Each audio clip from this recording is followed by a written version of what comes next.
Chapter 5. In the years that followed, I lost track of Matilda, gave up my animal rights work, and significantly expanded my wardrobe, having developed a talent for spotting gently worn, plus-size thrift store gems. By 1982, my closet was bursting with bright dresses and long skirts, cardigans and capes and theatrical costumes, along with more sedate selection of nondescript office wear that I longed to get rid of.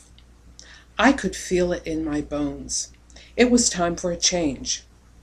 After 6 years of temp work to pay for my own tiny apartment and my no longer free acting lessons with Matilda's ex-boyfriend, after a string of successful performances as all manner of creatures and sentient inanimate objects in the ex-boyfriend's experimental avant-garde showcase, no pay, theatrical productions, after acting daily in this adventure called life, I just knew I was ready for Broadway.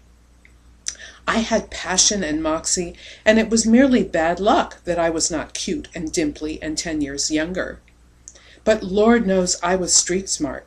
So when I heard they were looking for a tough kid for the Broadway production of Annie, I decided to give it my best shot. I am not a singer, I explained to the producer, but I have taken 2 tap lessons, and as they say in the business, I move well.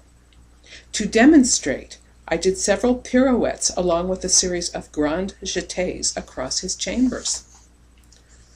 Unfortunately, he had not been expecting my spontaneous pas de basque, or, for that matter, my appearance.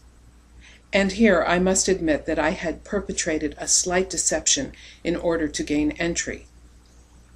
You see, despite my years of training and on-stage exercise of the métier of acting, I was not a member of that effete clique of theatrical snobs known as Actors' Equity Association, and therefore was denied my deserved chance to share my talents with those in a position to pay me a living wage.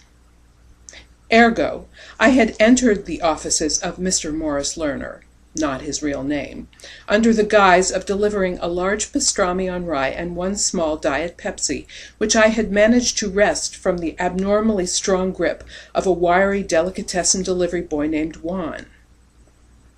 In my defense, I did promise Juan $10 on my exit, and as you will soon see, it was not my fault that we never managed to rendezvous.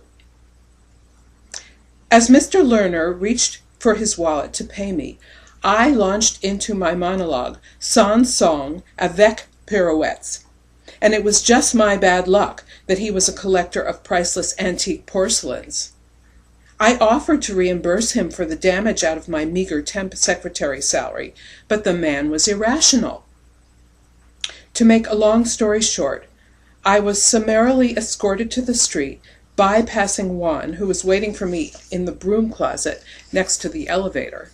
My escorts were 2 thugs who years later appeared in bit parts in several films by that overrated misogynist, Martin Scorsese, and unfortunately they grabbed all my 8x10 glossy actors' headshots.